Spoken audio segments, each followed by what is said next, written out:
Okay, criminal procedure, the steps in the process. Supreme Court opinion almost always will describe in detail the particular procedural application that is being challenged as unconstitutional.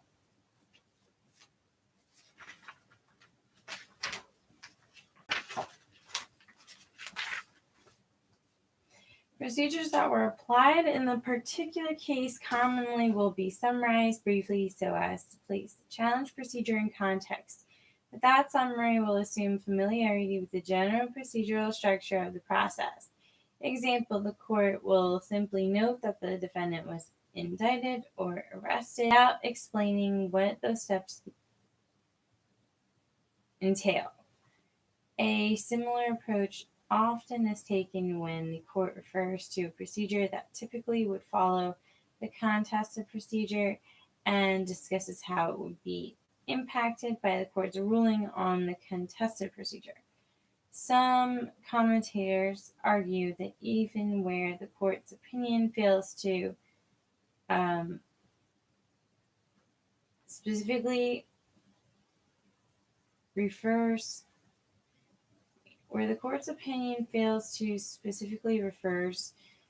to other procedural steps, its ruling is likely to have taken into account the general character of at least some of those steps. They maintain that constitutional regulation, like all regulation of the criminal justice process, builds upon an understanding of the likely interplay of the procedures applied at different stages of the process.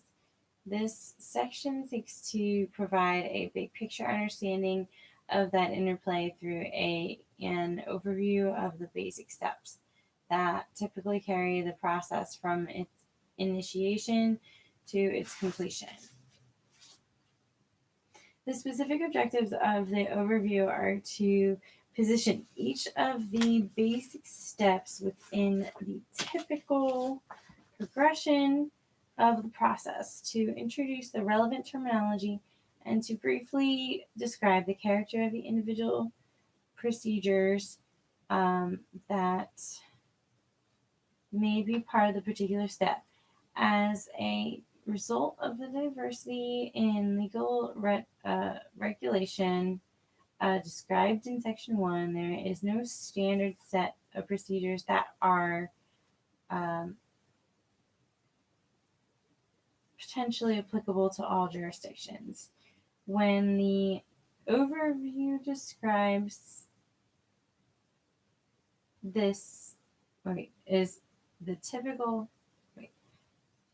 what the overview describes is the typical steps in the progression of a typical felony case in a typical jurisdiction. That objective incorporates several important limitations which should be kept in mind.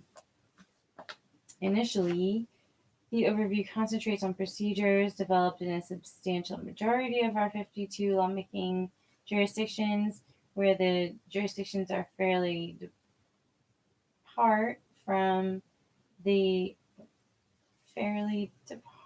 evenly divided.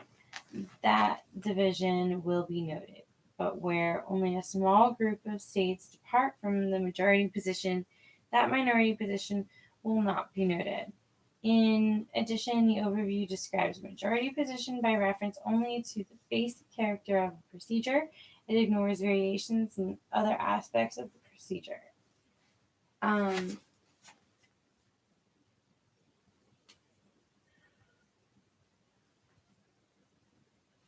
Thus, it lumps together all states requiring grand jury issuance of a charging instrument, ignoring state variations in which grand jury issuances of a charging instrument, ignoring state variations in such matters as the composition of the grand jury and the evidentiary standard applied by the grand jury in deciding charge. Jurisdictions often draw substantial distinctions in the procedures applied to minor and major offenses, with the critical line of distinction commonly drawn between misdemeanors and felonies. See FN 3 Supra.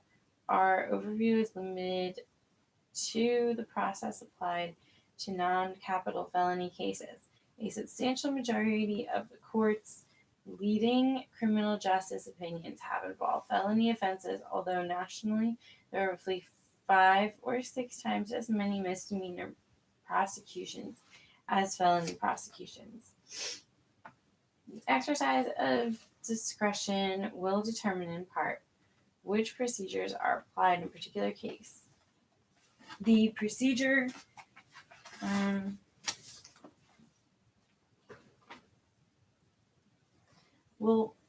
may be authorized under the law of a particular jurisdiction, but not required, making its use dependent upon the discretionary choice of the enforcement official, police, or prosecutor.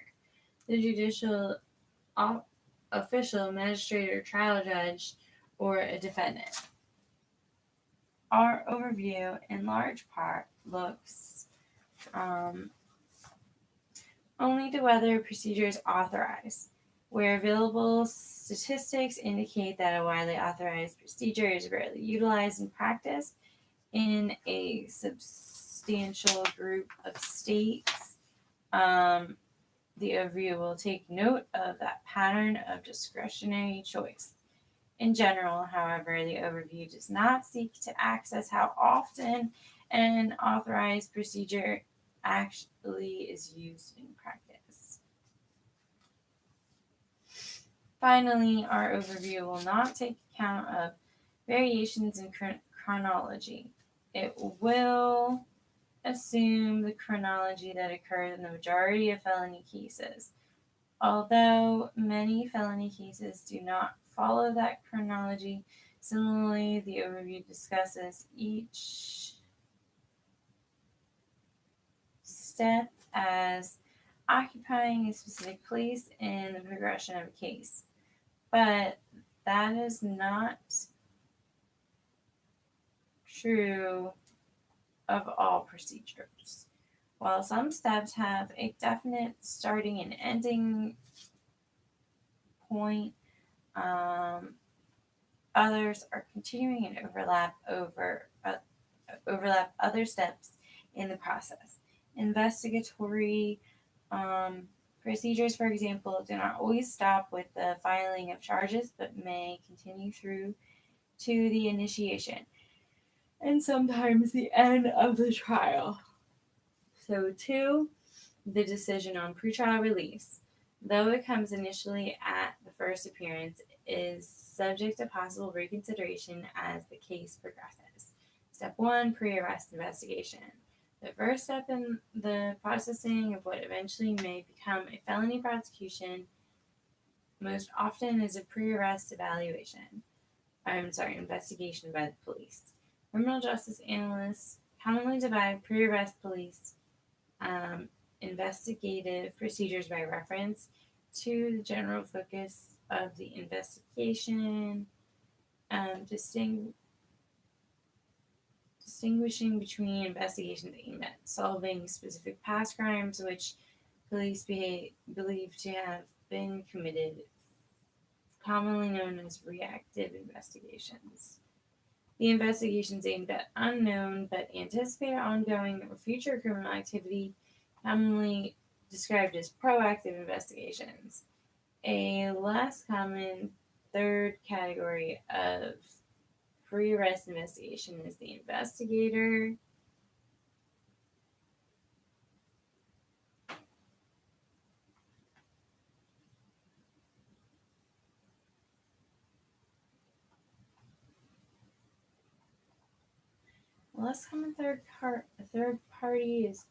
third category is pre-arrest investigation.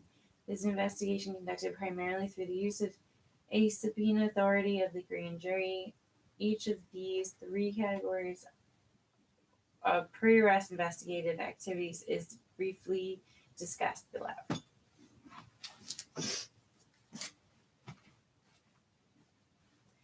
Reactive investigations. General purpose police agencies, example, local police departments, traditionally have devoted the vast majority of their investigative efforts to reactive investigations. This is an incident-driven or complaint-responsive style of policing, flowing from various aspects of local policing, including the neighborhood patrol and the 911 emergency telephone link. The police receive a citizen report of a crime, typically from the victim or an eyewitness, or they discover through personal observations indicators of committed crime. And they proceed to initiate an investigation responsive to that known crime. Depending upon the type of information that initially identifies the crime, the pre arrest investigative officer activity will have one or more of the following objectives: one, determining that the crime actually was committed; two, determining who committed the crime; three, collecting sufficient reliable information to support the level of probability needed to arrest that person. Probable cause.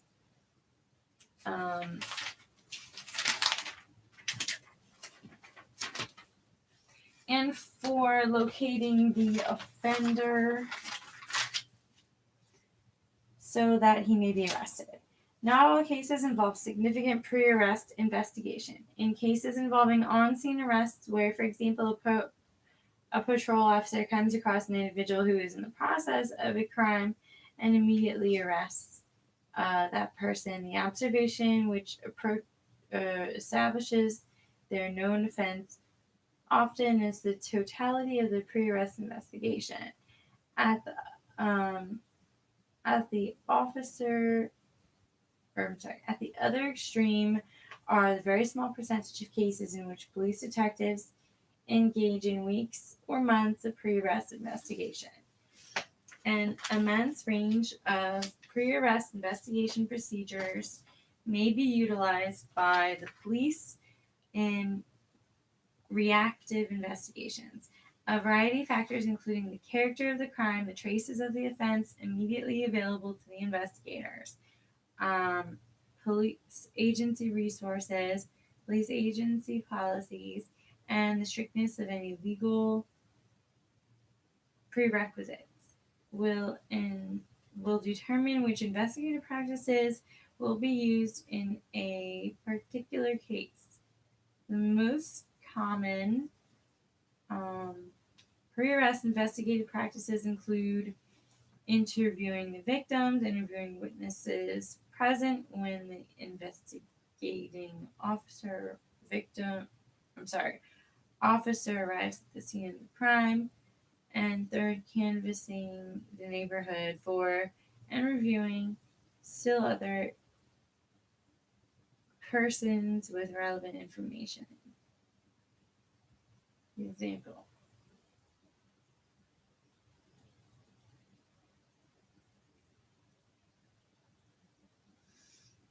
An immense range of pre-arrest investigative procedures may be utilized by the police in reactive investigations. A variety of factors, including the character of the crime, the traces of the offense immediately available to the investigators.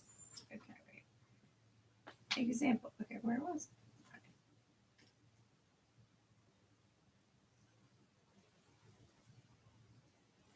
Example, persons matching the reported description of the offender, persons observed acting suspiciously, or persons fitting a general profile of the likely offender, which sometimes will involve the exercise of police authority to temporarily detain a suspect, a stop, and pat down the suspect's outer clothing for weapons, a frisk. The examination of the crime scene and the collection of physical evidence found there, including matter that can be used in forensic comparisons, such as fingerprints and examining criminal history and other computer files for information that might be helpful to interviewing witnesses and identifying any locating suspects.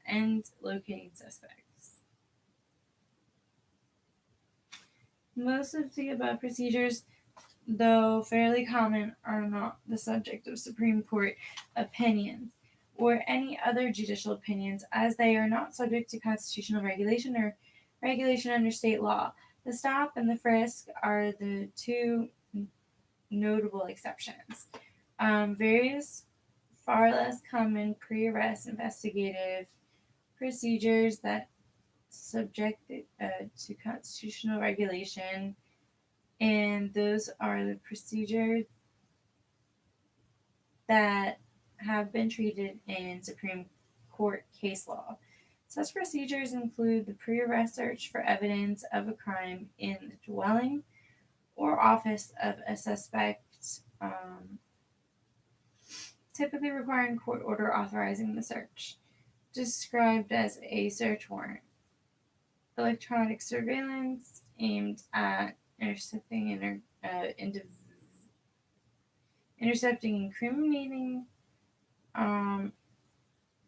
conversations, also typically requiring a court order and used in only a small fraction of 1% of all felony investigations, and providing various incentives to persons to become informants, a practice that tends to be useful only as to limited classes of offenses and offenders.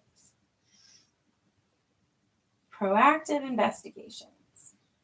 Although general purpose police agencies traditionally have concentrated their investigative efforts on solving known crimes, those agencies also have regularly used in a limited fashion proactive investigations. Indeed, in recent years, many local police departments at large communities have sharply increased their utilization of proactive investigative procedures. Also, many special function police agencies, such as the Federal Drug Enforcement Administration, traditionally have devoted a quite substantial portion of their resources to proactive investigation. Proactive investigations are aimed at uncovering criminal activity that is not specifically known to the parties. The investigation may be aimed at placing police in a position where they can observe ongoing criminal activity that otherwise would both be hidden from public view and not reported, as typically is the case with offenses that prohibit the possession of contraband, or prescribed transactions with offenses that prohibit the possession of contract or prescribed transactions between willing participants. It may be aimed at inducing persons who have committed crimes of a certain type, including many unknown to the police, to reveal themselves, as in a fencing sting. Proactive investigations also often are aimed at anticipating future criminality and placing police in a position to intercept when the crime is attempted. Here, the investigative technique may be designed simply to gain information that will permit the police to predict when and where a crime is likely to be committed, or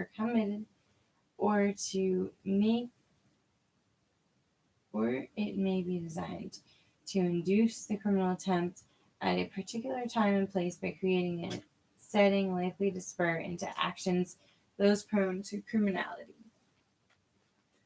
A variety of different procedures may be used in a proactive investigation, with the choice of procedure largely tied to the specific objective in the investigation. Deception is a common element of many proactive procedures. In traditional undercover operations, the police assume a false identity and present themselves as willing to participate in criminal activities, as where undercover agents set up fencing operations or narcotics transactions. So, too, deception is the key to a decoy tactic. The providing that appears to be an easy target for victimization. Example, a drunk with an exposed wallet, or a business of the type that is readily subject in extortion.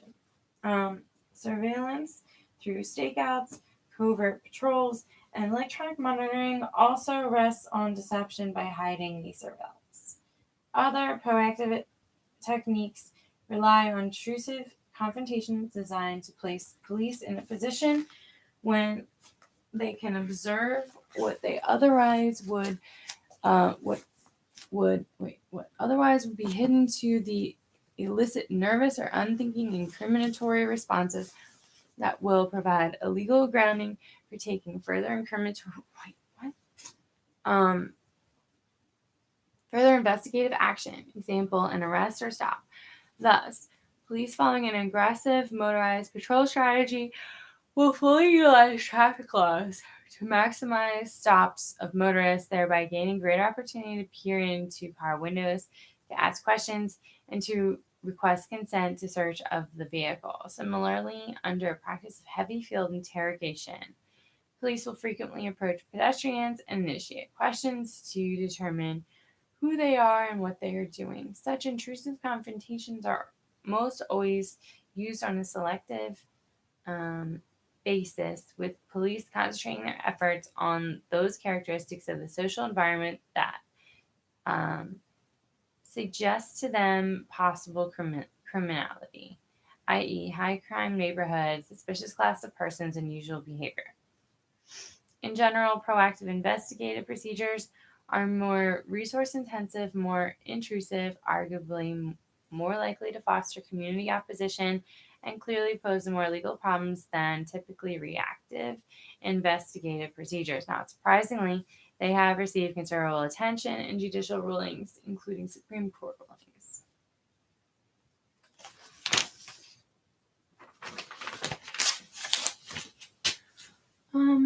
Disproportionate to their limited proportion of the total sum of police investigation.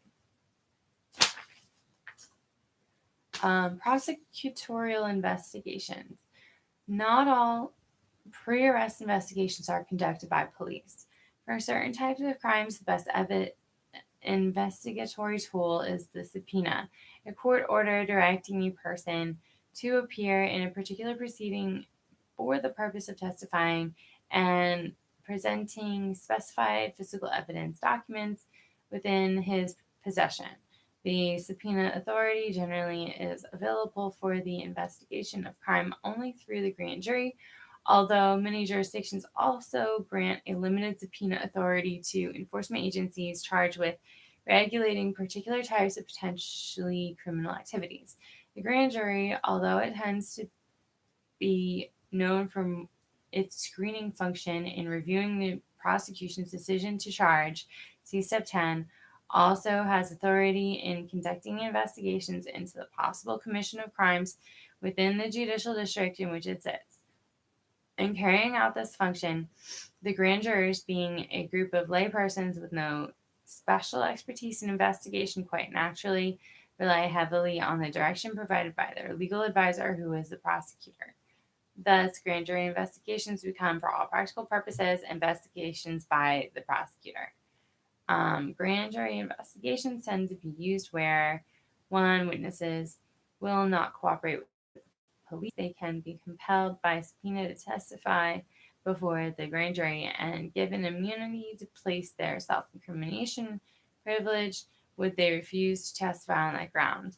Two, the critical evidence of the crime is likely to be a paper trail buried in voluminous records of business dealings, as subpoena can be used to require production of such records where the police lack the necessary probable cause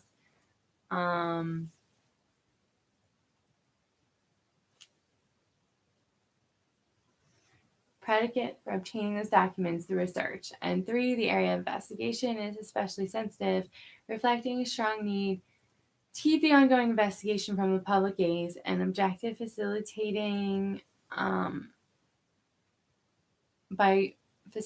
by grand jury secrecy requirements or to ensure public confidence in the integrity of the information and objective facilitated by the participation of the lay grand jurors. Criminal investigators presenting such special needs tend to deal with crimes of public corruption, example, bribery, misuse of economic power, example, price fixing, or widespread distribution of illegal services or goods, i.e., organized crime operations. The investigation of such offenses through the grand jury often has both reactive and proactive qualities.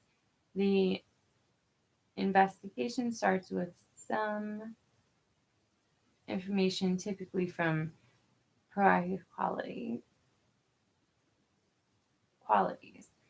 The investigation starts with some information, typically coming from informants or investigators, suggesting that a specific offense has been committed. But once that offense is established, the investigation often will branch out to determine whether there also exists similar or related criminal activity not previously identified by the same or other parties. A portion of the grand jury investigation often characterized as a fishing expedition. So I'm going to stop before step 2 of the arrest. But for summary, I went through the first step in the process, which was pre-arrest investigation, which consists of reactive investigation, proactive investigation, and prosecutorial investigation.